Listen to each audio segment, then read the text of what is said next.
All right, welcome to the Take a Seat podcast. This is Mario, And Clint. and tonight, uh, well, thank you for being here, continuing to be here. Like, share, subscribe. You know the deal. You know how it is. So let's get into it. Earlier this week, today being Thursday, so I think it was Monday. Facebook went down entirely, disappeared, and so did WhatsApp, Instagram, and I believe Twitter at one point was affected in a very minor way.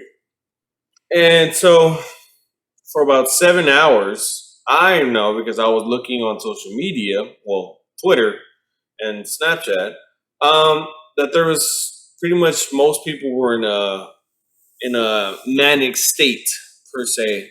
Like certain nail salons, certain women that do like facials and other small businesses were like trying to find ways to like reach their clientele because 7 hours to Facebook is nothing. And to the person that doesn't have a business or doesn't have a dependency on social media, that's fine. Like, okay, whatever, I'll just occupy myself. Yeah. But to the business owner, to the stripper, to the hooker, to like people that get clients from these social media platforms, they were trying to like get all their marbles in a bunch. Or what's the expression? Like, I don't know, but figure it out, basically. Ducks in a row? Yeah, get all their ducks in a row. Right. Marbles. And so I'm watching this and it just kind of, I didn't really care because obviously I'm not affected by this. I don't need or really depend on social media. At least that's what I thought.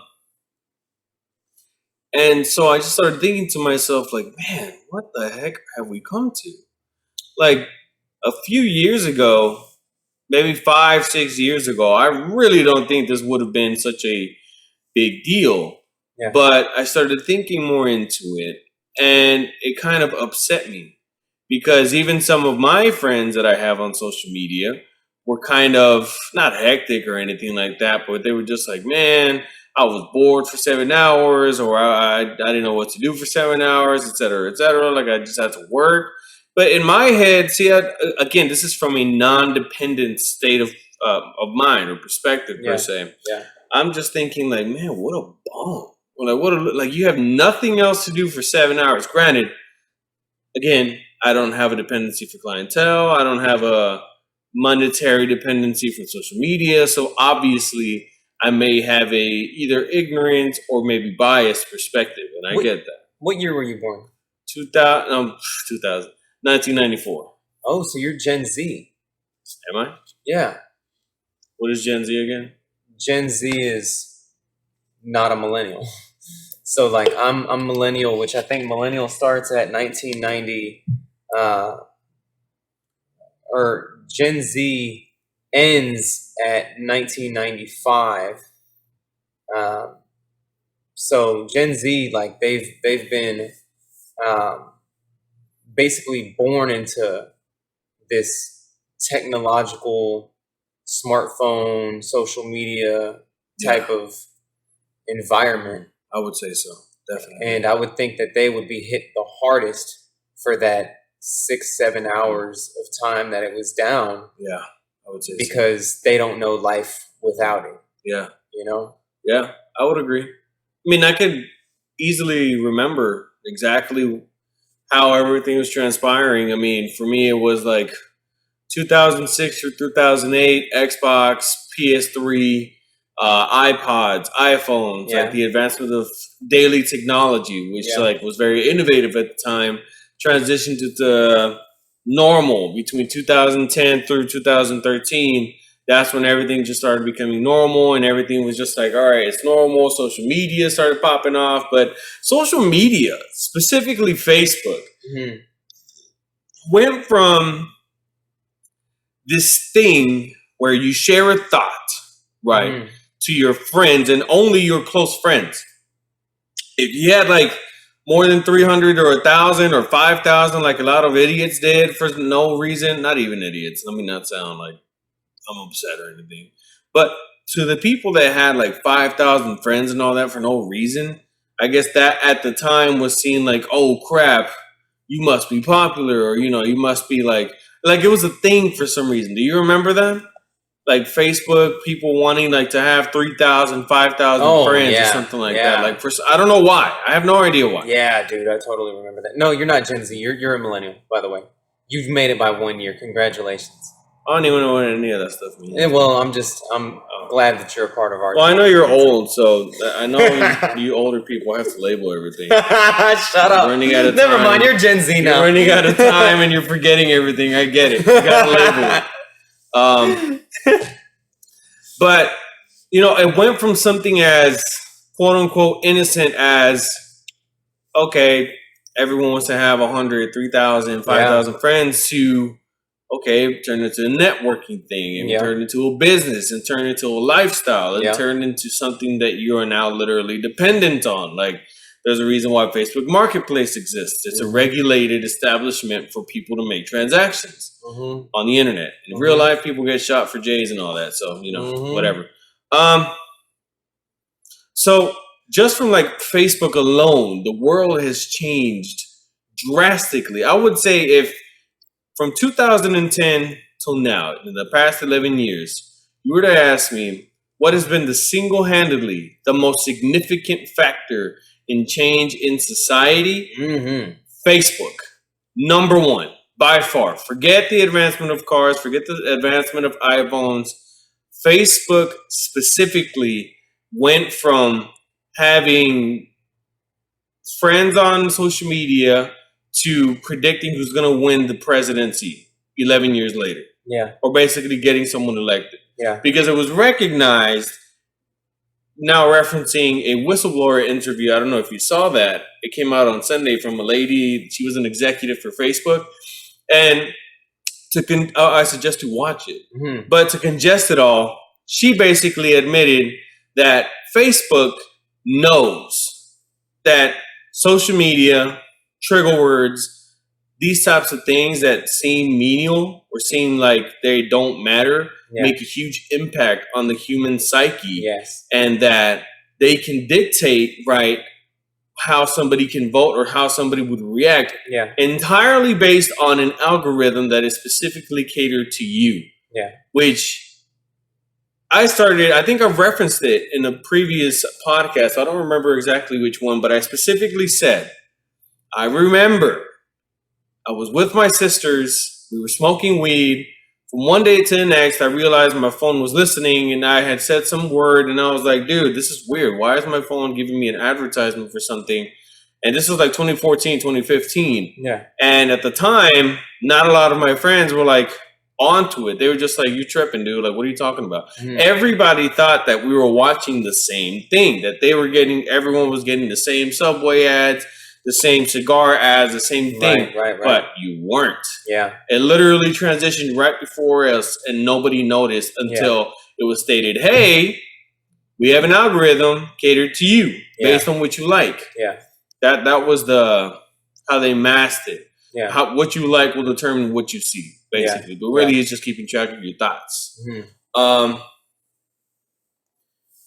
So the lady admitted that they knew how big of an impact social media played into decision making for people in real life. Meaning that Facebook could influence people to vote a certain way? Facebook, Instagram, social media, Twitter, social media in general. Yeah. Them being the root of all of it, frankly. Yeah. Because, I mean, they bought out WhatsApp, they bought out Twitter, Instagram. I mean, they own all of them, basically. Just different servers. But she recognized it. Coincidentally, the next day, Facebook goes down. And this is my conspiracy theorist mind. They caught on. They figured, okay, let's just cover our bases, just say something. Like, if you look at whatever statement they released, it was just a simple apology, sorry, something like some maintenance thing happened or something like that. We went down, blah, blah, blah. Yeah. Keep it moving. That's it. And of course, the world moves on. Nobody cares. Okay, whatever, it's back to normal, you know? Yeah. But in my head, again, the conspiracy theorist, I'm thinking like, dude, they just sold our information. They just did something with all of our information. Like, There is no way. Okay, the first time they went down 2008, and I think again in 2012, something like that. I'm wrong, but I know for sure it was one of those years. Yeah, Fine. 2008 for sure. Which one? 2008 for 2008 sure. for Yeah. sure. So 2008, fine. Technology wasn't as advanced as it is now. They're still figuring it out. At that point, it was still like a social media thing, like for college, you know. Um, so um, the technology wasn't as advanced. At that point in time, I could easily see, okay, yeah, you're figuring everything out. I could see how y'all just, the whole system goes down, something happened, whatever. But you're telling me in 2021, the most advanced, most wealthy platform on planet Earth went down entirely for no reason other than they didn't even answer, really. They just said, sorry, we'll be better, move forward. An actual reason wasn't even disclosed, right? So again, in my mind, I'm thinking, oh, this is just a front. You already assume that people don't care. Hence, I mean, as you can see, nobody stopped. Everything kept going the next day, whatever. Right. It's Yeah. fine. But it's just crazy to me, man. And seeing these people on Twitter and like making memes, like I don't just look at memes anymore as just something funny. Like, yes, of course, I look at them and I'll share them, and I think some are actually funny, and it's just like I see them for their face value. Yeah. But at the root of it, I always look at the behavior and like what triggers, what thoughts, right, the memes could provoke. Yeah. Whether it's something funny or serious Yeah, or biblical, yeah. whatever the case may be. So I understand like what everything I'm sending or sharing to the people that I do share it to, right, can cause per se. Yeah. But that is me being aware of the algorithm, being aware of like the impact of the little things I send. Hence why I don't interact politically on social media. I don't interact with anything serious like I don't know, but the vaccine per se, Right. which, but we don't have to touch on that. But they also recognized the lady that was like the whistleblower. She recognized and she stated that Facebook knows that they were a hub for misinformation. Not saying either way is wrong, just saying there was misinformation spread on the platform. Yeah. And though they could have taken it down and adjusted everything to where at least the correct information is out, Right. they deliberately left it out because they wanted to let it play out and make money off of that. Yeah. Like, human emotions is where the money is at, Yeah. not the humans making the accounts. That's why it's so difficult. If you make a Facebook profile, most of the time you can only freeze it. If you specifically want to delete your profile, right, you actually have to email like a certain account or whatever, but you have to look for that information. And I even had to Google specifically, how do I delete my Facebook account? I couldn't find it on my actual Facebook settings or anything like Right. that. Like, you can deactivate, but Yeah. you can't delete, as in your information is still in their database. Yeah. You know? Yeah. And so they recognize like the impact that they have. And again, it just baffled me, man, where we are now. And it's kind of, I'm not scared, but I'm looking ahead. Yeah. And I'm thinking ahead. Yeah. And I'm wondering, where the hell are we going to be in 10 to 15 years? How big is this going to get? So, like, I mean, this is already big as it is. Yeah. It literally influenced 2 presidencies. Yeah. One being Trump, one being Biden. Yeah. I don't care which way you voted. The fact of the matter is social media was probably the biggest factor in both of these elections. Yeah. How is this going to escalate and how far is it going to go? And now you're seeing it with human rights being violated. One of those rights being the freedom of choice, aka this vaccine. Yeah. Which I'm pro-choice. Do whatever you want. If you die from this thing, well, should have got vaccinated. Yeah. If you're super sick and you're in the hospital, but you got vaccinated, okay, you tried. You know, that's just how I see it. It is what it is. But at least I'm pro-choice. It's your body. Do what the heck you want with it. Yeah. But now it's little by little beginning to be something like on a federal level where now it's required. And though it's not at the point where you need it to be anywhere in the world to fly anywhere or anything like that. Like certain states and certain countries require it, Yeah. but it's not like a worldwide thing. Like Yeah. a passport is a worldwide thing. It's a document that you absolutely need to travel on a plane. There's no way you're going to get on a plane without a passport unless you're traveling in the U.S. where you don't need that. But Yeah. you get what I'm saying. Yeah. So now you're seeing this with Joe Biden and this whole thing about jobs, where now some jobs, specifically New York, California, and some other state, where like now it's demanded you have to have the vaccine in order to continue to have your job. Yeah. This isn't spreading misinformation. This isn't a theory. This is a fact. You can simply do a simple Google listing, a Google search, look up workplace vaccination laws, all that. Yeah. Texas, I don't think, has reached that point yet, but I know for a fact that New York has, especially if you want to be in the healthcare field, whether you're a doctor, nurse, or even a receptionist like the intake clerk at a hospital, you have to be vaccinated, mandatory, non-negotiable. Yeah. So I'm seeing like, little by little, this is creeping up on that level. Next thing you know, within the next year or two, this is going to get to the point where now everybody has to be vaccinated, or you just can't get a job. You can't get a driver's license. You can't get a loan. You can't get anything on credit. You can't get anything because you have this thing on your social profile, and it is a toxic thing. And I think it's going to be one of the things that's going to lead to our demise outside of dependency and being easily influenced by social media and not facts per se. Why do you say lead to our demise? What is it that you foresee? So demise is maybe a strong word, and it just completely depends on how you see it. In my context, it's human behavior, relationships, and how people act both with themselves and around others. Like, okay, I know a guy specifically who is not on social media, right? And he just gossips, and he's very much a chatty patty. He talks everybody's business. You don't know him. Well, I don't think you know him. But he's local, as in it's just strictly between his friends, possibly, and like maybe his 50 Facebook friends. Yeah. Whatever. But he still has a life. He still has a girl or girls, whatever. I don't really know that much about his personal life, specifically because I just don't like people that gossip. Yeah. I don't like to interact with them. But I also know a person, granted it's a woman, so maybe it's different. I don't know. But this woman is entirely dependent on gossip that she sees on social media.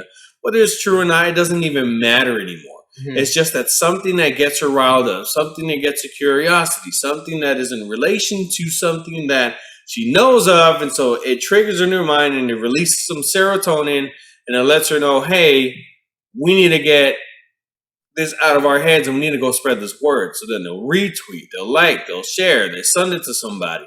So it's different styles of, or different levels per se, of gossiping or behaving per se, right? One doesn't feel the need to share it on social media, or maybe they don't know they can. The other one, that's all they do. That's one of the aspects of the thing that I'm talking about, which is our demise. Look at relationships. Look at the dating scene specifically. Prior to Tinder and all this, it was still relatively old school.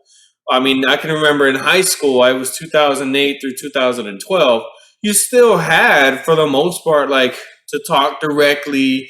You pass that note, hey, do you like me? Yes or no. I got mostly no, but that's not the point. And so, you know, but you had a little bit of like, I'm sorry, not Instagram. You had a little bit of Facebook. You had a little bit of MySpace still lingering around before it just vanished. Yeah. So social media didn't play such a big factor into human behavior. It didn't play such a big thing into our daily lives that it influenced the way that we behave, and it it didn't influence per se how we perceived ourselves, Mm-hmm. you know? Mm-hmm. Because I've dated like women who have, I remember saying this to a couple of our friends, I think I may have told you years ago, Mm-hmm. that at one point, 2016, 2017, I refused to even date a woman that had over 1,000 followers on Instagram, Mm-hmm. simply because immediately if I saw anything over 1,000, I assumed that you had an ego, and like 9 times out of 10, never failed. It's Mm-hmm. exactly what it was. Mm-hmm. Regardless of looks, how fine, how big their butt was, how good the sex was, Mm-hmm. that didn't even matter to them. What mattered to them is public acceptance and being high, quote unquote, on the social spectrum. Yeah. Even if they weren't. I mean, some of the girls that I dated worked a Smoothie King, but they had like 6,000 followers. Yeah. So they don't care about the real life situation. They just care about what they look like on there. Mm-hmm. Which, I'm not knocking anybody's hustle. I don't care, Right. frankly. You know, I'm happy living my distant life outside of social media. Mm-hmm. And I know that some people want to live on social media. I don't care. You do your own thing. Mm-hmm. My thing is just, I notice this, you Mm-hmm. know, and I see it. And it doesn't infuriate. It doesn't make me sad because I'm not losing any sleep over anybody's business per se. Right. But it's not talked about enough. Mm-hmm. It's not highlighted. Mm-hmm. Or maybe it just, nobody cares. Yeah. It seems like. I know there was a lot, like 22 minutes of information being dumped on you, but yeah, I'll stop there for now. Oh, I mean, I see your point, dude. It's crazy, dude. Like, I was watching a video actually, and this is what provoked me to ask you, what year you were born, was because I was watching a video talking about Gen Z and the millennial generation, which is Gen Y, and it was talking about Gen Z having the most mental illnesses out of any generation. Really? Yeah. And Gen Z, it was talking about how their sense of humor got formed, and the difference in the sense of humor between a Gen Z and the millennials. See, like, you remember whenever, or let me speak for myself. I remember when music, you had that one artist that you loved, and that artist would take an entire year to come out with another album. And you would listen to that album from that artist for probably like half the year. I would agree. And you may be cycling between 2 or 3 albums from the popular artists, and there were actually stars. Nowadays, stardom is deteriorating to where, and I'm not saying that that's a bad thing, nor am I saying it's a good thing. Like, it just is what it is. Yeah. But one of the effects of this this fast-paced music production, meme culture, is that, like, what the video was talking about is the reason why, like, the difference between Gen Z's sense of humor is that they like to feel like individuals, and they like the niche. So because memes will come out, as the sooner that you get in on the meme, it's funny. But then within a few weeks or maybe a month, that meme is no longer funny. So then anybody who brings up that meme after that month period is going to be seen as lame, because it's like, dude, you're so freaking late. Yeah. And then the only time you bring up a meme is to make fun of the past as a form of nostalgia. Right.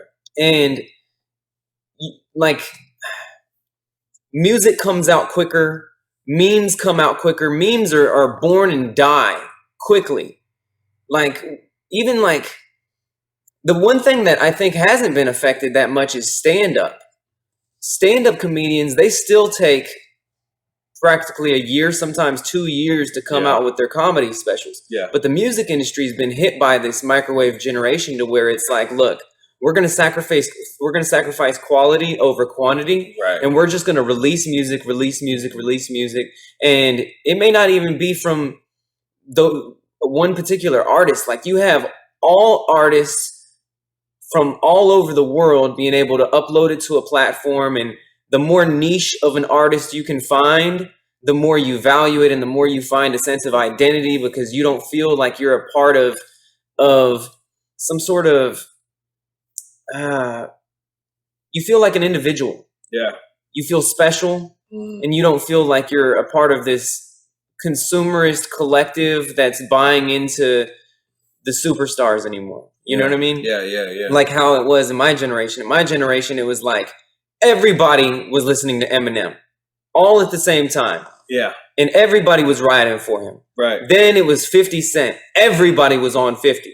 It was G-Unit. They had their time. Ja Rule had his time. Lil Wayne had his time. Like, everybody followed those artists, and you could connect with everybody on that level. I don't even understand how Generation Z actually connects. I really don't. But like, part of this whole microwave generation that they're a part of is that they're constantly seeking novelty. You have to have something new. And I was actually talking to somebody today, and I sent this video to them because they're a part of Gen Z. And the irony is that they said, you know, this is probably one of my problems in my life, is that I didn't even finish the video that you sent me. Probably because my attention span isn't long enough to even, because the video was like 20 or 30 minutes. Yeah. And I watched the entire video, no problem. And I'm not saying like, oh, look at me, I've got such a long attention span. It's not like a bragging thing, because I didn't have a choice. I was born into a generation that was just, we had no choice but to deal with what we had in the time that it took to come out with it. Right. You know, whereas like if I was born later, I'd be the same exact way. I'd be looking for the next new thing, the next niche. Like, it's just different, man. And also, one of the differences of their generation, which I think causes the biggest impact psychologically, is how they rank status. Yeah. Status is ranked based on likes and followers. Yeah. And your entire life is on display. So, you know how a lot of people will call them snowflakes, and say that there's such a fragile generation. Right. And it kind of makes sense, because they've been conditioned to be fragile in the sense of you get major consequences for the foolishness of your youth by posting something that you can never really take away ever, because it's forever on the internet, and everybody gets to judge you, and your social status and your self-worth gets hit as a result of it. Right. Whereas when I was in middle school, if I did something at school, I didn't have to worry about somebody recording me and looking like an idiot and being on World Star the next day. Yeah. You know? It's like, oh, well, I just got to live my life and go to high school, and nobody knew about my stupid past. Right. You know? Yeah. So I got to maintain some sort of self-esteem. And self-esteem is a huge thing that's tanked in Gen Z, according to studies. Yeah. Like, their self-esteem is fragile, and even their identity is fragile because of social media. And it's scary, dude, because it's like, this is the beginning. Yeah. This is just the beginning. Oh yeah. You know, 10 it's years. like, like, they're gonna have children, or they may even already be having children. Well, they're definitely already having children, actually. So it's like, what is their generation gonna be like? Right. Because they're getting whatever Gen Z is going through when it comes to this microwave generation. They're gonna go through it on a whole nother level, because these app developers are only getting more sophisticated at creating a dopamine response in your body. Right. They self-admittedly created these apps to be addictive based on slot machines. Yeah. You pull the slot machine, and then you get an instant result. And it's the same thing. Like you swipe up on Facebook, you swipe up and it's continuous. It never ends. You never reach an end of Facebook. Yeah. It's forever going to feed you something. Right. And it's about keeping people enslaved to their apps so they can continue to make money. Yeah. And I mean, from a business standpoint, it's like, well, cool. Yeah. That's That makes good. sense. Yeah. Yeah. And it's also like, well, is it really our responsibility to manage you and your self-discipline? Right. You know, it's Yeah. like, we're not forcing you to be on this app. Mhm. You're choosing to do this, you know? So from a moral perspective, but you could argue and say, well, but you are creating this to be addictive.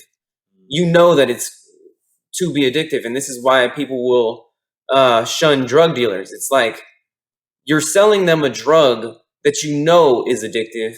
It's created to be addictive, and you're profiting off of it. Yeah. And this is like technological drug dealing. Yeah. You know? Yeah, but it's it's a a different weird type of drug, blurry yeah. line of morality where it's like, Right. I don't know how much responsibility you put on the individual and how much you put on the corporation. Yeah. But yeah, it's crazy, dude. I don't know, man. Like, I could only imagine how that 6 or 7 hours actually impacted society as a whole. I can only imagine. I'm sure they moved. I mean, clearly they moved on quickly, but Yeah. it's. I've also had time to think about another side of this, which is you talked about it. Was why are young people so sensitive? Why are the levels of depression so high? Yeah. Why does everybody have this notion that your feelings are valid Yeah. when most of the time nobody cares? Yeah. But on social media, everybody cares. Yeah. Basically. Now, I'm not saying that to say that feelings don't matter or people don't matter. No, but no. you know what I'm talking about. Like, Yeah. and if you're listening to this, you know what I'm talking about. If it's kind of like super left Democrats, right? Saying, what an idiot to anybody that has anything to say that benefits the right. Yeah. It's the same thing, just a different lens. Yeah. Basically.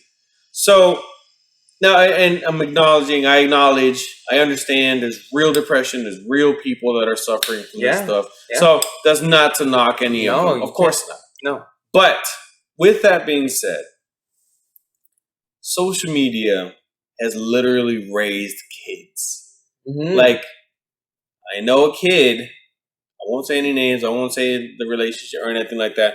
I just know this child literally grew up and was born in 2012 up until now. Mm-hmm. The child is 1,000% influenced by any and everything that he sees on social media. Mm-hmm. Fortnite, PUBG, Call of Duty, Warzone, whatever the heck. Dude, I don't know. He 1,000% sees any and everything, and he doesn't know how to operate without social media. He can't. He literally cannot operate. He can't sit still. Yeah. He, aside from actual like ADHD, like he was diagnosed, he's legitimate, he takes medicine, but ADHD, panic attacks, anxiety, these are all things that have exploded between 2009 and 2021. I don't have the exact statistic, but it's not something that's so difficult you can't Google it. Yeah. So if you're saying, well, I don't know if that's true, feel free to pause, look it up, come back, you're welcome. So, dude, speaking of ADHD, I was watching the Jordan Peterson podcast, and he was speaking to this. I guess he's a psychologist that wrote a book on the effects of fatherlessness, and the study that he ended up doing concluded that children that grow up without fathers in their home, on average, suffer 35% more from ADHD than somebody who had both parents in the home. And especially boys, males. And the the reasoning behind it that this psychologist was saying was that the benefits of both parents is that fathers teach children delayed gratification. And when it, like, for instance, he gave this example. He's like, let's say that your son comes up to you and says, oh, I want to be an actor when I grow up, right? The son wants to be an actor when he grows up, and he tells the mother, I want to be an actor when I grow up. Women more likely are going to say, you can do whatever it is that you set your mind to. I believe in you. You're charismatic, you're charming, you're handsome, blah, blah, blah, and hype them up, right? Right. Whereas a father is more likely to say, well, you can do this, but just know that it comes at a cost. Instead of you playing these video games, you've got to be honing your craft. So if you're going to do this, you have to take it seriously and understand that there's going to be a sacrifice in order for you to achieve this goal. I believe in you, but you're going to have to work hard for it and sacrifice a lot of free time in order for you to make it to that level. Right. And that's that delayed gratification mentality. So ADHD, I mean, in nature, is not delayed gratification. No. It's what's the next thing? What's the next thing? What's the next thing? And constant distractions and always seeking novelty, you know? Yeah. And I mean, I can attest from myself growing up without a father that I've always felt like I was borderline ADHD. Yeah. I'm not full-blown ADHD because during the quarantine, I had a whole lot of time to research manic depression and all sorts of psychological illnesses just for the sake of doing it. And I'm not fully ADHD, but I exhibit a lot of things that ADHD people suffer from. And I'm like, okay, yeah, that makes a lot of sense because my mother actually did the exact same thing that psychologist was saying. Whatever dream it is that I had, she hyped me up, but she didn't tell me the cost that it would take in order to achieve it, and the amount of not hanging out with friends it would take, and the amount of time it would actually take to achieve that goal. Right. You know, instead of Disney feeding you this fairy tale that it's like, oh, don't worry, you're gonna have this magical wizard that's just gonna come down from the heavens and bless you with everything if you just wish upon a star, or whatever it is, you know, whatever sort of feel good message Disney pumps out. Yeah. And I'm not downing Disney. I love Disney to a certain extent. Yeah. But yeah, man, like this, I don't know, I feel bad. I feel bad for our grandchildren. Yeah. And great grandchildren. I'm just like, what is this world going to be, dude? It's calling it now. Calling it now. It's a future Mario. Calling it now. You're right. It's 2021. Give it 20 years. Mm-hmm. 20 years, you're going to see even more diversity, even more. Not that it's a bad thing, but you know how everybody wants to identify as something, whatever they feel like they are. I don't care. That's your body. I literally don't care about the people that do that because it doesn't pertain to me. Yeah. So I'm not for or against it. Just, okay, whatever, dude. Do your thing. Right. But you're going to see even more of that. But it's going to go from I feel like a woman or I feel like a guy, you know, whatever the case may be, to, well, I'm black now or I'm Asian. Yeah. You're seeing it now with this one white guy. He's from England, and he loves this band called the BTS. They're a huge Korean band. Yes. He literally got surgery and identified. For 23 years of his life, white guy from England, he was English. Yeah. Now he identifies as Korean, recognized, and apparently it's recognized and respected, and he's seen as an admirable figure in some communities. In some very small communities on social media, he's admired. If you speak to actual Koreans, they despise him because they hate the fact that he gets to just do this and gets away with it. Yeah. But this is just the beginning. Give it 15 years, give it 20 years. People are going to go from changing sex, changing how they perceive themselves, to changing body parts. Yeah. I swear to God, I'm calling it now. I am seeing it. I can see it. Mm-hmm. People will literally want to change arms instead of going to the gym. They're going to be interchanging body parts. I guarantee you it's going to happen. Mm-hmm. It will. That's just how fast technology is advancing, but that's just also how this world is evolving so quickly that I think that for the most part, the average consumer is playing catch up, like catching up to like what's the next thing, or how am I supposed to act now? How am I supposed to be financially? Like that question, where am I supposed to be, is tied directly into social media. Yeah. Because what you see on social media, it's the person that doesn't know any better or doesn't think for themselves like you and I. Yeah. They will say the average college student will think that they're so far behind that it's pointless to go to college because the girl that lives right next to him in another dorm has an OnlyFans and makes $10,000 a month. But she's still in the same college. She just makes $10,000. Yeah. Right? Yeah. So there's a disparity there that it's recognized, but it's perceived as you're not on your grind. Mm-hmm. Like you just got to catch up. Like that's the point. But it's gonna get worse. Yeah. And you're going to see. At least this is what I think. Oh, it's gonna get worse. An exasperated and exaggerated amount of people that are traumatized and don't know how to behave as quote unquote normal human beings. Yeah. And I think that the concept of non-physical language, non-verbal language, like interpreting situations. Body language? Body language. Mm-hmm. Interpreting situations, like how to be on a date. Yeah. Like dating is an actual skill. Yeah. And you don't know that unless you've actually dated. Yeah. I remember going on dates, and this was like 2012 through like 2019, basically. Progressively, it changed from, learning how to, not seduce, but, be cool. Yeah. Be attractive by being yourself. Yeah. Not necessarily trying hard to be anybody, because that's unattractive. Yeah.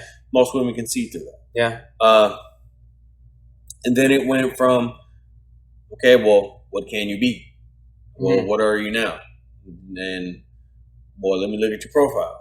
And then it went from that to, if you don't have a certain amount of followers, with some girls that I dated, as in went on a date with, that was a criteria for them.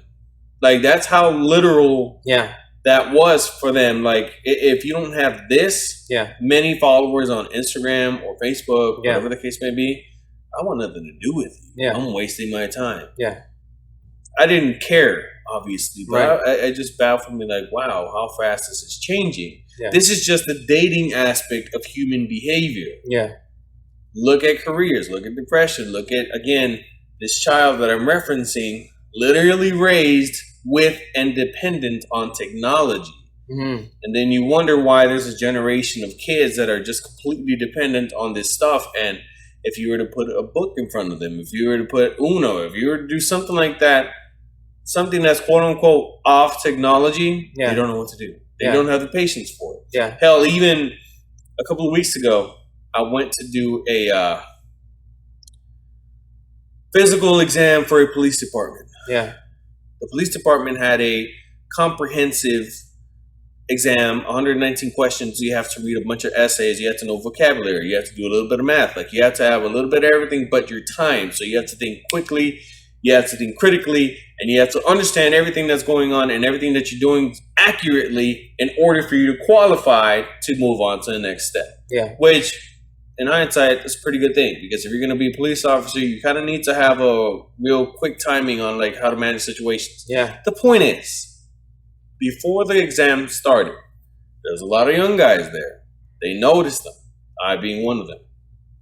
They specifically stated, I know that a lot of you young guys here, not quote unquote, but something along the lines of, I know that most of you guys here don't know how to read thoroughly or extensive, bodies of work. But if you're going to continue this process, you're going to have to be on the fly, and you're going to have to understand how to look for keywords and understand the whole thing without reading the whole thing, basically. Right. And so they said, because we know that the younger generation, they're not used to reading all this stuff. They're used to just like quick little essays and just keeping it moving. And I thought it was interesting that they say that, because I'm like, oh, even the police department, such a practical thing in society, something at base level. It's kind of like I see the police departments as like gas stations, like a necessity, practical entity that needs to exist. Right? Like that. They recognize there's a problem with the young generation, except obviously their job isn't to look into it and what's the solution. Their job is just to like weed out the ones that don't pay attention. Yeah. But that told me, oh, there is a problem. Yeah. And it's going to get worse. Yeah. And this isn't just something that I thought about. The police department recognizes this. Yeah. And it's sad to me because it's going to get worse. I don't know how bad it's going to get. I mean, TikTok is probably one of them. Like Vine was one of them. It started there with like 6-second increment videos where people's attention was just like, all right, go, go, go, go. Like quick, you know? And it's fine. Like it was entertaining. It was cool. But Vine was one of the first apps that started doing that. Yeah. And it wasn't a problem at the time because most people just saw it for what it was. It's like, okay, it's an entertainment thing. 2013, 2014. Society was still relatively normal, not as dependent per se. But there was hints of ego from having a certain amount of followers or having a certain amount of people on Facebook, whatever the case may be. Yeah. And now it's TikTok. And now it's amazing to me. And this isn't coming from a place of hatred. Yeah. I'm not hating on anybody's hustle. Make your money. I'm for girls that want to have OnlyFans. I'm for girls that want to be in the corner in real life. I don't care. Make your money how you want to do it. Just accept the consequences. Whatever. But there are actual celebrities that are now celebrities because they were popular on social media. TikTok being one of them. Prime examples: Charli D'Amelio, Addison Rae. Do you know who these girls are? Yeah, I know of them. Cool. You're not missing anything. They're not relevant unless you're... They're TikTok dancers, right? Pretty much. But now they're actual celebrities. Right. And the good thing is that anybody can become popular. These girls happen to come from money. There's other people like... there's some white girl. She looks Asian. She was like an army private. Like she was an actual legit, just normal citizen who happened to be semi-cute and targeted a certain niche market and just blew up from there on TikTok. Which, you know, good for her. Like that's an actual like, okay, well, it's hard to hate on you because, I mean, you literally rose from nothing. So, cool. Yeah. Bella Poarch. That's her name. Or Poarch. I don't know. But, this platform, TikTok, 1000% moves like quickly. It's the next thing. And I even see it on people that use it in front of me. You'll see them like, look, if it's weird. If you actually analyze people, the way they interact with TikTok, just look at somebody. It's going to be weird, obviously, but look at them. I've seen them literally swipe up, video, 3 seconds in, they already know if they're interested or not. Yeah. More than likely, swipe. They're not interested. Or if they are, they'll stay. Max time, 18 seconds, 20 seconds, whatever the case may be. But even then, they can still hit the 10-second mark, 15-second mark, bam, move on, and that's it. Yeah. But it's weird to me. Yeah. Like how quickly we are able to like now dictate in our heads, this is interesting, this isn't interesting. Yeah. And for somebody like me, this is why this stuff isn't for me. I like to actually look into everything, and I want to be informed, and I want to be educated, and I want to be wrong because I want to learn more about whatever subject it is that I'm studying. Right. So these things aren't for me to begin with, outside of the human behaviors that are affected. You know, these things were not designed for me. That is interesting. It's weird. Like, have you ever? You probably haven't, but probably only I have because I find it annoying. And that's another thing about social media that bothers me so much. Like, no, I'm not gonna. I'm trying to word it in a way that doesn't compromise me in real life with the real people. It irritates me when I'm hanging out with somebody, or like when I'm with my girl, right? And she pulls out her phone and starts looking at TikTok, right? Starts looking at little stuff. Granted, what is little stuff? Facebook, Instagram. Oh, something like right. I understand. We're waiting. Yeah, something meaningless when I'm like right here. Yeah. Right. This is me. This is a discussion that she and I have had. I'm past the point of arguing over it. I just let her do it, but that doesn't mean it stops bothering me. Right. Like it bothers me. Yeah. It irks me when I'm hanging out with somebody. Yeah. And all they're doing, like I get it. Fine, you're passing time. You're waiting on the menu. You're waiting. Whatever. It's fine. Right. Use your phone. I get that. Yeah. But when all you're doing Yeah. is just using your phone and you're not socializing or you're not doing anything, but you're socializing with me by sending me memes while I'm sitting right next to you. Yeah. That irks me like on another level, but it's a regular thing now. This isn't something that it's just something that Mario doesn't like. He's being a jerk. No, this is normal. Yeah. This is it. Like, and I'm curious where it's going to go from here. Yeah. You know, like, okay, people are already unattached, detached from each other to begin with. Yeah. How worse could it actually get? Yeah. You know, granted, there's a lot of good things that come from social media. A lot of jobs have happened, a lot of opportunities, a lot of people sold hair in their local neighborhood. Hell, the black hair market has exploded because of social media. I know. I spoke to some of the girls that are in this industry, and I've dated some of them. It's crazy how much money they make on this stuff, which is, you know, that's a good thing about that. Yeah. But even at that low of a scale, like in the hood or just anywhere, man, it's crazy to me just how much social media plays into human behavior, into influencing, into creating behaviors, triggering behaviors. You know, it's just crazy to me, and it scares me for my kids. Yeah, because I've already made up my mind.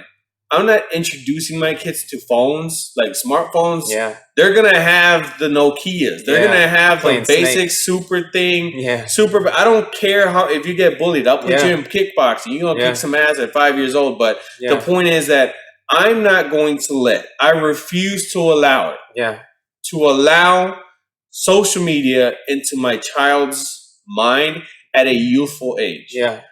10 years old, 11. Okay, start introducing them. Fine. Yeah. Because obviously they're gonna have video games. You know what I mean? It is what it is. But at an early age where they're learning how to be human, how to poop, how to walk, how to talk, no, not even close. Because I think that's a mistake that a lot of parents have made. Yeah. And now you're wondering why they don't get off their damn phone. Yeah. Yeah. And then these children commit suicide when you actually take it away from them.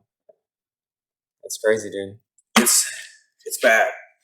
Yeah. Hell, just I saw this on the news, Twitter news, but actual news from Fox. Yeah. A girl, a lady, it was somewhere in Texas. It was either Dallas or Austin. Stabbed her boyfriend. Literally like 5-6 times, made him bleed because he liked some girl's Instagram post. I don't care if he's cheating. I don't care, whatever the case may be. You can say, fine, he shouldn't have been looking at that. That's what he gets. No, nobody deserves to die. Yeah. Right? For liking something on Instagram, whether it's ass, whether it's something, but I don't care. Yeah. Nobody deserves to die for something as menial, as minuscule as liking something on a social media platform. Yeah. Break up with them. Right. Yeah. It's that simple. But again, this is what I'm talking about when I say social media is affecting humans on a bigger level or on a grander scale than we actually think it is. That's one of the primary examples. And this election, man, I mean, I think politics has gotten to the point where the basis of politics, which started with the concept of discussion, is no longer there. You can't even have a discussion with someone, like with the exception of you and me, or other people that are more like centrist or even open to having dialogue, even if you disagree. Yeah. it's not a common thing anymore. Yeah. And I'm wondering if this thing, this division, social media, the constructs that have power over people, right? Mm-hmm. Is this going to get to the point where it turns into something similar to like Islam versus Christianity? Mm-hmm. Because technically, Islam and Christianity may be obviously religions, but you can make the argument that these people are completely killing each other for no reason outside of some imaginary belief. Like that's a lens that I used to look at through. Like, I always used to think, like, dude, the whole Israel and Palestine thing, y'all, thousands and thousands and thousands of people are dying on a yearly basis because you say you believe in God, and then God is this way. The other one believes that you're lying to them, you're sabotaging, etc., etc. You get what I'm saying? Yeah, I do. I think that within the next 10 years, 15, even 20 years, that's where we're headed. Man, dude, I don't know if social media is as influential as what people like the whistleblower said it is, then the political party that will exist,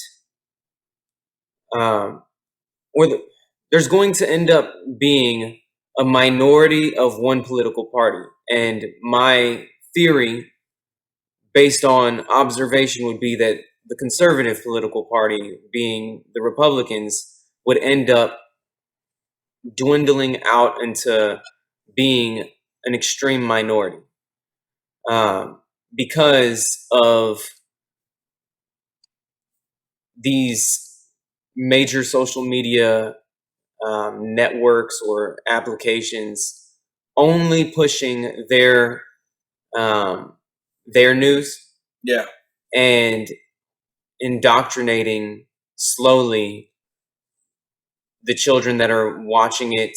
And I say children, and it may not even be children. I don't think children are really watching the news. No. But I would say like younger adults, young adults that are still trying to understand the world and their place in it.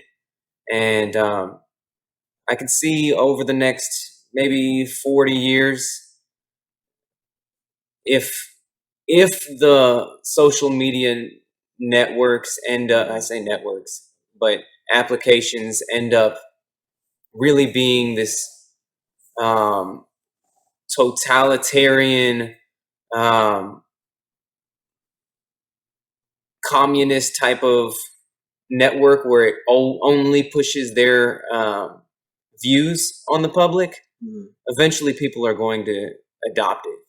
As the older generations die off and the new generations get brought up in this, I can see us becoming more liberal and less conservative, because I think that social media, it plays such a huge part in our perception of how many homosexuals there are, our perception of how many unidentified genders, people that claim to have a non-binary gender.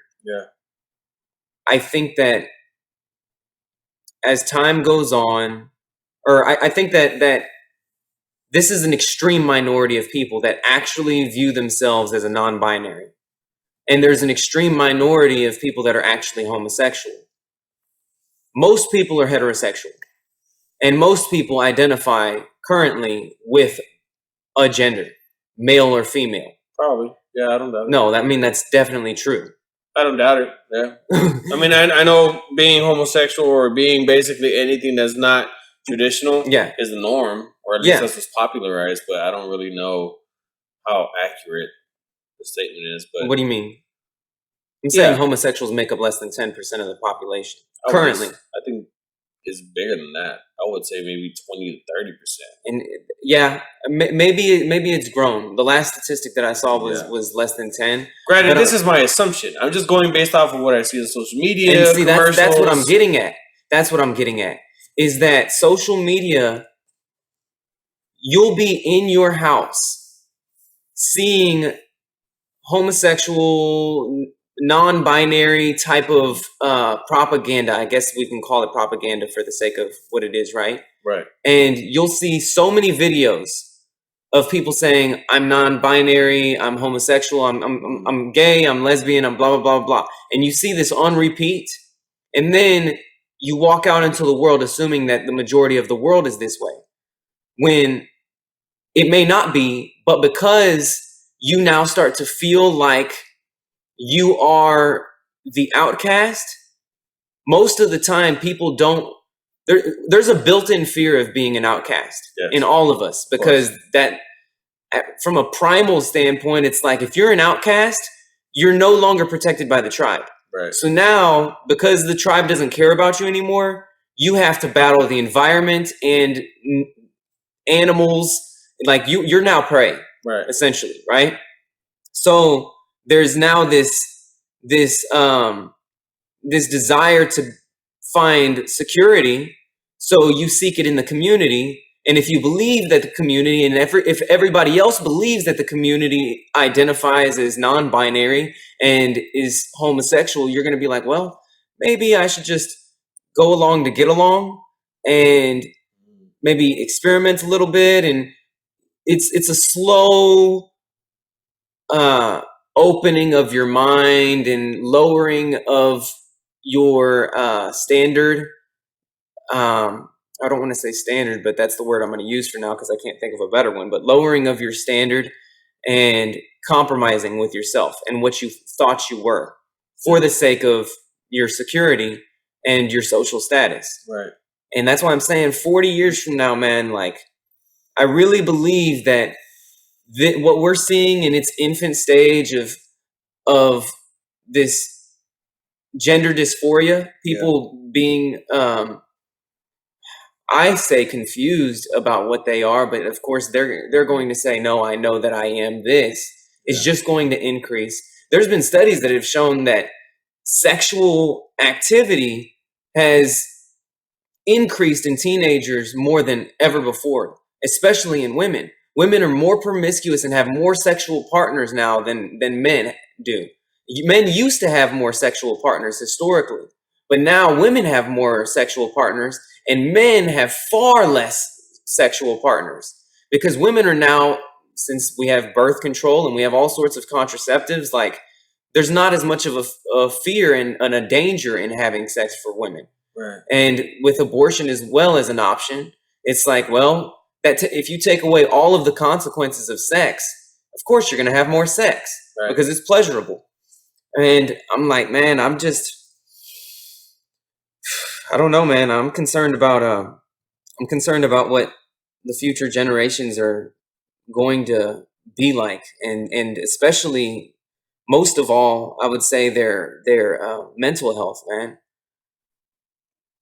I don't know. This is all hypothetical, of course, but yeah, it's a realistic hypothetical scenario or assumption or vision per se. Yeah. And it's not something that I want. I don't want to be right. I say it all the time. I don't want to be right. I want to be wrong. I want to be told that, like, hey, you're wrong. You know, this isn't going to happen and all this. But dude, time and time again, we've talked about things on this podcast that happen. Everything's factual. Everything comes out to real. Not one single person has ever told me that. Here, granted, we only have like an average of 20 viewers, but the couple that I actually talk to, nobody tells me, dude, you're just dumb. You sound stupid. You sound like you don't know what the heck you're talking about outside of episode 1. You know?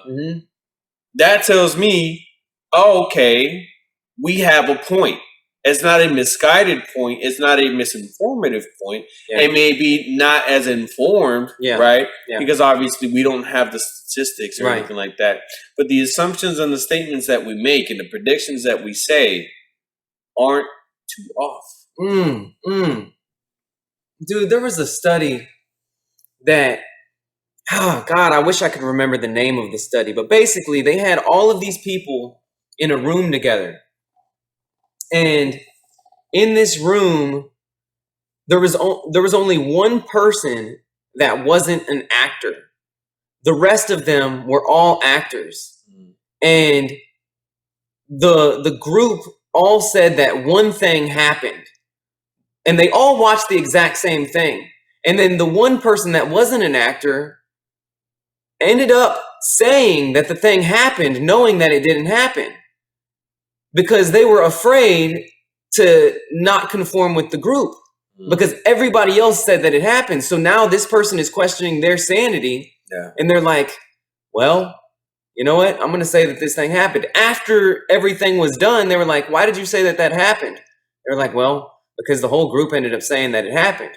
And see, this is like that Nazi Germany type of mentality, right? Right. It's like you indoctrinate a nation with this belief, and you're scared to go against the majority. Yeah. It's scary to me, dude. It's scary to me. But I'm like, well, whatever. I don't know. God help us. Another example of an army is earlier I was watching Dave Chappelle's new stand-up. And it's great. He's actually funny on this one. But, Dave Chappelle, he does this thing where, like, he'll talk about real-life things that are conflicting, but he'll find a way to make them into humorous things. Yeah. But they're kind of like, it's real stuff. Yeah, serious stuff. Or, like, he has, like, an actual point. He states his opinion without being a dick about it. Yeah. And he said, I'm chopping it up, obviously, but just roll with it. Mm-hmm. I'm here to negotiate the freedom of the baby, D.A. Baby, the rapper. Oh, yeah, the baby. And he was like, he came under scrutiny recently because he made some comments about the LGBTQ army community, the alphabet people. And what these people don't realize is that the baby is crazy. Like, he comes from a part where he just does whatever he does, but that's just what it is. Nobody really questioned it. Mm-hmm. It said, and what they don't know, or apparently they don't know, is that he actually killed somebody in the parking lot of a Walmart. Yeah. But nobody cares about the fact that he killed somebody. Mm-hmm. Doesn't matter if it's self-defense or not. What they care about is you offended some people's feelings based off of something that you said. So you're prioritizing your feelings over, this guy's a murderer. Yeah. But who cares? Yeah. Right? The priority is the inclusion, the inclusivity is being aware. Okay, fine, you can be a murderer, but at the very least, you're a socially aware murderer. You care about people's feelings. So that's supposed to make a difference. That's generalizing what he said. Yeah. But it's an accurate representation of what the heck happens now. Yeah. You'll see it left and right on social media. Somebody does something backwards that's like, you should probably be in jail for that. An apology video is made, everything's back to normal. Yeah. Everything that they just did is completely forgotten about. Yeah. You'll see it on these YouTubers. Like, some of them are literally abusing children, abusing other human beings, but they come out with an apology video, everything's forgotten, forgiven, fine, good to go. No ramifications, no consequences. Yeah. Everything, all the scrutiny stays on one thing and one thing only: social media. Yeah. It never transpires to the real life thing. Yeah. And another thing, just like to prove that point, the baby didn't get dropped. The baby didn't lose any money. He didn't start making music. Yeah. Nothing happened outside of people saying, you hurt my feelings. Mm-hmm. This is just the beginning of where we're going. And I think it's going to get worse. I think more bad people are going to get into positions of power, and they're actually going to be bad, like possible murderers, possible rapists, possible people that are going to be in children molestation rings. Yeah. But because they have apologized or have moved on or have become a better person, all is forgiven. Yeah. I'm calling that too. It's going to happen within the next 15 to 20 years. It's going to be normalized. It's going to be labeled as everyone has skeletons in the closet and is going to be buried under that hatch. Life moves on. I'm calling it now. But this is all, again, hypothetical. Might be wrong, might be right. We'll find out in a couple of years. But what I know I'm right about is my gratitude for all of you that have been listening to this. Thank you so much for being here. Thank you for being patient. Yes. For continuing to be patient. It's good to be back. I like doing this. I like being back. And I missed you guys dearly, to say the least. But with that being said, this is Mario. And Clint. We're out.